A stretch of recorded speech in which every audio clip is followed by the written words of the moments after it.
Bob Arum. Was it Bob Arum that said this about you? Let me read this to you. Very interesting. In a way, I see it as a compliment. Yeah, he said this about you. He said, you know, the problem with Trump is he talks too much. It's almost like Eddie Hearn is the president of the United States. That's another guy that talks too much, right? When you hear him saying something like that about you, do you take that as a compliment? I guess so. I mean, again, like, sometimes I border on the line of delusion about my own ability on things. You? Yeah, because I think I can do everything. Like, are you aware or you're not aware when you're in it? I'm aware, but I'm also like, you know, I've wound up the American promoters for many years because in the UK, sarcasm is seen as the greatest form of humor. It actually gets lost a lot in America. So I've done things where I've, you know, like there's this guy called Leonard Ellaby, he works for Floyd Mayweather, and he's like, and I drive him mad. Like when he talks about me, he's frothing at the mouth, and I'm like loving it. And I said as a throwaway line once, yeah, I wouldn't be surprised. I see myself actually going into acting, right, which I actually probably do, right? But again, just like delusion, right? I'd say it to my friends, and they'd go, "Shut up," you know. And I said to him, I said, this is an interview, not to him. I said, I wouldn't even be surprised. They're auditioning for the new James Bond at the moment. Why not? Yeah. Well, he's come out and he's like, did you see Hearn the other day? I mean, he's talking about being the new James Bond. I mean, what the fuck is this guy up like? And I'm watching him going, you're so angry. Wow, it was actually a throwaway line. And then I started thinking to myself, do you know what? I could probably do that, right? And see with Arum. And then recently, I started talking in the UK about running for Prime Minister, right? And I'm like, because my audience is the people, right? We do 10 different sports at Matchroom, and they're all working class sport where the man on the street follows and watches, right? So I'm quite well known within that place. And I was like, and we've got big problems in the UK at the moment, big problems. And I just came out and I was like, look, you know, fuck it, make me the next Prime Minister. You know, and I was talking about some of, not necessarily the policies, but the problems in the country. And it's like, before you know it, like actually there's like this swell of support across social media. And it's like, do you know what? I'd vote for it. You know, we could do worse. You know, all this kind of stuff. And it's like, I said to my dad, you know what, Dad? I think I could do this. And he's like, I said, all right, well, if I ran for MP, right, member of the parliament, for Brentwood, which is where we're from, do you think I'd win? And he went, hands down. Like everyone knows me in the area. Like, you know, our family are we've lived there our whole lives. Like I would 100% win.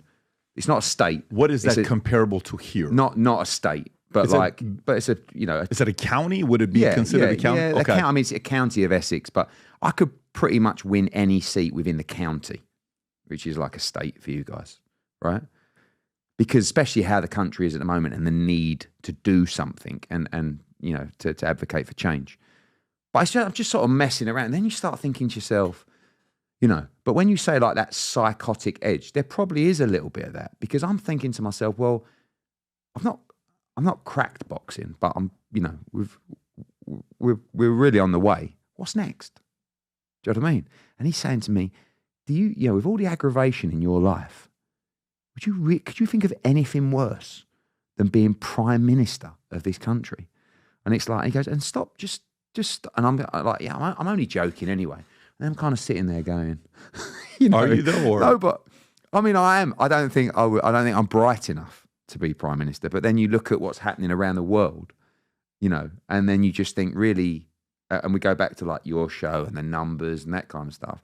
Actually, it's not necessarily about that. I mean, you go, last week, I was talking at Wharton Business School. We had a show in Philadelphia, and I'm talking to all these incredible business graduates, and I'm thinking like, you just, some people you speak to and you go, and then a lot of that world is just like, who's going to grab it by the horns and go and make it different? And that's why I think people look at Trump and say, I don't necessarily like the guy, but I think he's going to get things done. You know? So, yeah, I don't think you're going to see me running for Prime Minister, but I like challenges, and I'm 45 years of age. I don't know, you know, what's next, but yeah. Your country's is a bit of a mess, man. You made a comment on a 14-year-old kid, Daniel, that got with a samurai sword, right? That got stabbed and died by a 36-year-old, and all the stabbing that's going on over there. I mean, we had recently, I think there was 3 or 4 people that passed away. It was a Taylor Swift dance class, and a lunatic goes in and kills, I think, 3 or 4 young girls. You're talking 7, 8, 9 years of age. I think 6 other people with a knife, right? And one of the problems right now, and this is a global thing, by the way, this is not a UK thing, we have become so desensitized to things, haven't we? Because that thing happened, a week later, it's forgotten. I mean, look at your country, where people will go into schools, and you will see mass shootings. And it's like, I mean, I don't live here full time, but I don't get the feeling that this is like something that's mourned within the community for years and years and years. It's like, oh, there was another one over there. And that's what it's become in the UK. Oh, there was a mass stabbing today. 3 people died. Oh, 1 died. Someone got stabbed in Brentwood up the road to me. I'm like, what the there is absolutely no regard or respect for. How did UK get there? You've been there? I mean, this is your life. How did just a mixture of things. I think generally, I had this argument the other day with this sort of charity that do a great job of. I said that what we need to do is we need to impose immediate sanctions and time in prison for people carrying weapons. If you're caught carrying a weapon on the street in a stop and search, you do 5 years or you do 10 years. And then we don't have any room in our prisons. So they're releasing people early right now in the prison, Keir Starmer. And then at the same time, the problem is coming through the system. Young people who don't have a role model at home, that don't have a family structure, are moving into, gangs and bad. And we do a huge amount through the Matchroom Sport Charity Foundation for sport within the community. I'm telling you, Patrick, like you may not have been around boxing. You enter a boxing club as a young kid, it will change your life forever. All of the things that are lacking in society today with the younger generation, discipline, respect, manners, physical health, mental health, lack of barriers, winning, losing, teamwork, role models through the coaches. You get all of that when you go through a boxing club. And our government are closing down these clubs in the community because they're running out of money. So the kids that the 60, 70 kids from the estate, who used to go boxing every night are just now sitting around on the stairs. Next thing, they're running parcels here. They're selling drugs here. They're getting involved. They're carrying weapons, because I mean, how old are your kids? 3, 8, 11, 12. Like I sometimes, I have 2 daughters, right? Sometimes I listen to how they speak to me, and they're good kids. Do you know what I mean? But I'm like, if I spoke to my dad like that growing up, he would have given me a beating. Like kids these days, they just don't have the respect. Even if they're good kids with good hearts, it's just, things are changing. They're mesmerized by devices. They've lost all kind of social interaction, one-on-one social interaction. And I see it because I'm a parent as well. Come off that. All right, okay, all right. No, put it down. Do you know what I mean? Talk to me, and that's a dangerous world because they just become sort of engrossed in this web of algorithm, Yeah, I'm looking at this here, Rob. This is what police's British teen accused of fatally stabbing 3 girls, also made poison and had a terror manual. What's a terror? So this came out. So this is just a few days ago, by the way. Yeah, well, we do have an immigration issue in the country, right? Which there is massive kind of almost like civil unrest about right now. And what happened was, what they do is when this happened, they don't like to release the name or the kind of background of the killer, right? Because they don't want civil unrest. Now, when they went through the full court hearing, they actually found out that this guy who killed the children had an Al-Qaeda manual and poison, I believe explosives as well, actually, found in his house. What does it mean, an Al-Qaeda manual? Like a... Go a little lower, Rob. What? So Axel, the 18-year-old accused of training manual, basically for terrorist activities. was charged with possessing terrorism-related material, producing a toxin after an Al-Qaeda training manual, and highly toxic poison were found in his home. The stabbing in Southport, town of UK's first concern, ignited far-right riots across the country after a storm of misinformation emerged online that it's a newly arrived immigrant to the country, and now some British lawmakers have launched fresh accusations of government cover-up. Is already charged with 3 murders of B.B. King, 6, 7, and 9. Are you kidding me? And the way the article is written, right wing. Why isn't it saying left wing and right wing? Who cares what wing it is if they're criticizing? Go a little lower, Rob. So on Tuesday, police said that 2 recent discoveries of homers and banks and 6 miles prompted them to slap on new charges. Toxin found in a carbines and a PDF file of military studies and jihad against tyrants, the Al-Qaeda's training manual. Wow. And you know, it was like they didn't want this information to come out. Why didn't they? Because they knew, we talked about, there were riots recently in the country, and they felt that it would escalate the riots. I saw this fella, this guy, Tommy Robinson, did something. Yeah. I don't know if you know who he is, Tommy. He I think Pierce had him on. Did an interview with him. Tommy Robinson talked about what's going on there. Did Tommy go away, by the way? I believe so, yeah. I think Can you see if Tommy went to jail, Rob? Just go to Tommy arrested, jail. There you go. It's fine. Either one of them. Jailed for 18 months. For what? For that documentary? What's he jailed for? Jail for 18 months after he admitted to being Peter Falls. She said whose real name is this? Men on Monday, Virgin Kate Rolton Robinson, the founder of. Yeah, he made a documentary that got, I don't know, 80 million views and showed some of the chaos that was going on in this place. It's wild. You know, I lived in Iran for almost 11 years. And part of it, we left. I mean, a Christian family was kind of tough. You going to school, your parents are telling you, don't tell anybody where, you know, we lean politically or what religion is. Just tell them, talk to mommy and daddy. I don't know. Talk to mommy and daddy. I don't know. And then I lived in Germany for a year and a half at a refugee camp. And then we came here.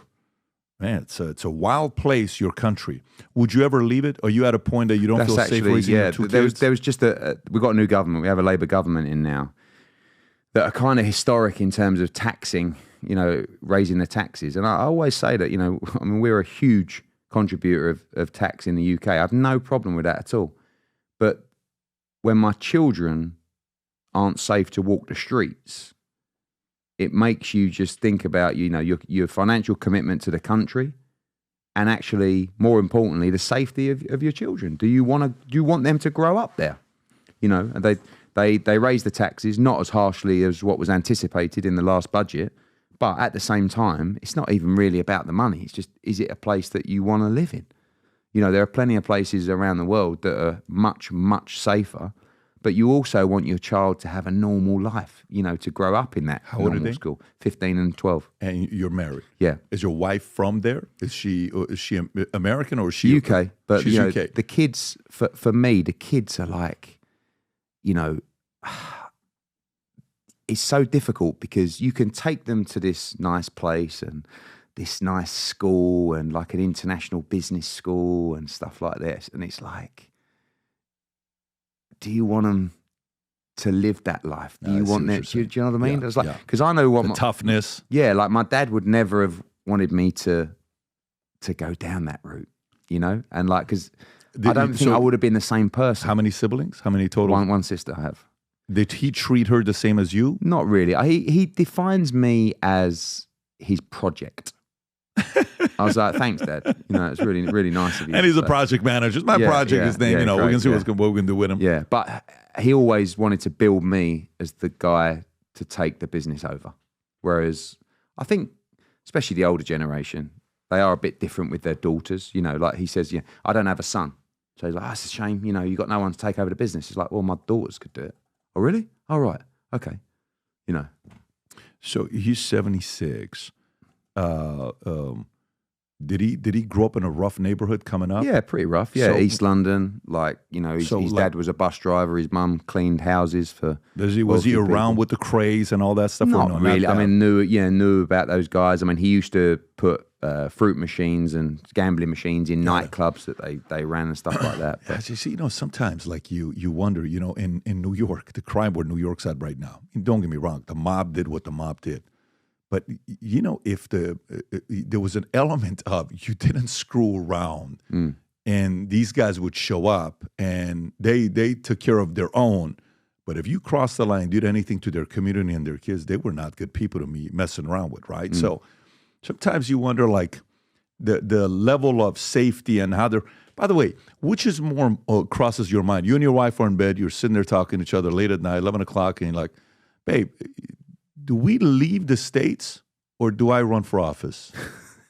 Yeah, I wouldn't have that conversation, but I think it's more like... You said you wouldn't have that I just, like, my thing is with my children, I just want them to have a passion for something, and I know that if I turn around to my kids now and said, do you want to go and live in Dubai?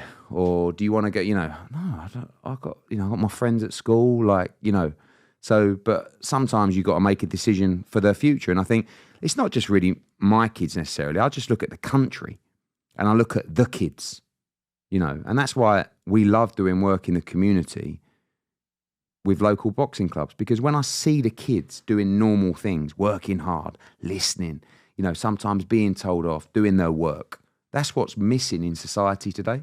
I think we've got a major problem. Like, that's worldwide, but I'm, speaking about my country specifically. Yeah, I'm just wondering, like, what's going to happen there. I think, what is needed for that to change. I had a guy from Poland, Dominik Tarczynski. I don't know if you know who he is. He's part of the parliament 2 times with Poland. Now he's part of the EU Parliament. Tough guy. We had him on the podcast, the election night. He's he was the star of the night. Mm-hmm. When they say star was born, this guy, you turn on the camera, he lights up. He lights up when the camera's on. And he says, do you know Poland's got the lowest percentage of rape, lowest percentage of unemployment, lowest, their borders. If you cross the border, they have the right to kill you. No questions asked. If you do anything at the border, it's not, well, let me find out. Nope, they have the lowest percentage of the Muslim population. They have certain things that he brags about. He says, we will not have one here, not one here. You can go elsewhere. Very much controversial guy, right? And he sits there and he talks about what's going on with UK in some of the places. He said, look at these guys. They're ruining a great country because they just want to make sure everybody's happy. So I don't know what's going to happen to UK. UK is UK. When you think about, like, the financial capital of the world for the longest time before it was New York, you guys had it. And you had it for a long time. So I don't know. I'm wondering if we're going to get an announcement today that you're running for office. You're going to do something about that. Not just yet. You're going to think I'm crazy when I tell you this, but the last 13 and a half years, I've been working on my first fiction book to write, ever. Fiction book to write. And while I finished this book, a year ago, I got the strangest phone call about one of the characters in the book where the guy wanted to meet with me, and he read the book. And afterwards, is like, wait a minute, am I the villain in the book? This is a story about a character named Asher, who is half Armenian, half Assyrian, whose father was involved in the Iranian Revolution, linked to Savak, working with the Shah, that they escape and he gets recruited to a secret society. Well, when you go to the secret society, it's been around for a couple thousand years. They've developed some of the craziest leaders of all time. And they test you. There's unique tests that they have at the society where they test to see your emotional mental toughness. One of the tests that they have is very rigorous. It's purely mental. Of course, there's a physical one, but one is mental and emotional. If you're Armenian, if you're Syrian, if you're Persian, this is a book you're going to be reading and saying, holy moly, this is the kind of stuff you talk about in here? Yes. If you're somebody that's fascinated by history, this is a book for you. Characters. There's a technology that this society, secret society, builds where you go into a vault. I won't spoil it for you. When you go down, they have a technology where you get to sit down and watch and have a 3-4 hour conversation with Tupac.